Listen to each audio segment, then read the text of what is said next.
আমার শাশুড়ির বক্তব্য হচ্ছে আমি নাকি আগের থেকে অনেক কালো হয়ে গেছি। তো তার জন্য কি করা যায় চলো দেখে নাও কি করছে। এখানে নিয়ে নিয়েছে ঘরে পাতা টক দই, আর এই টক দইয়ের সাথে মিশিয়ে নিয়েছে বেসন, আর তার সাথে হচ্ছে হলুদ গুঁড়ো, আর তার সাথে মধু। এই তিনটে জিনিস মিশিয়ে ভালো করে পেস্ট করে নিয়েছে।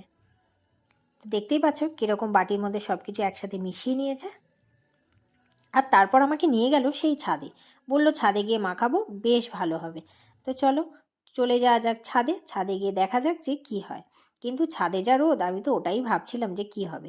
আর দেখো ছাদে নিয়ে এসে বসে ভালো করে ঘষে আজকে আমাকে একদম পরিষ্কার করে ফর্সা করে দেবে। দেখতেই পাচ্ছ বৌমা কালো হয়ে গেছে বলে কথা। তো যাই হোক, ছাদে নিয়ে এসে এইভাবে ভালো করে আমাকে ঘষে, হাতে পায়ে ঘষে, পিঠ ঘষে পরিষ্কার করে দিচ্ছে। কার কার শাশুড়ি এইরকম অবশ্যই কমেন্ট করে আমাকে জানিয়ে দিও।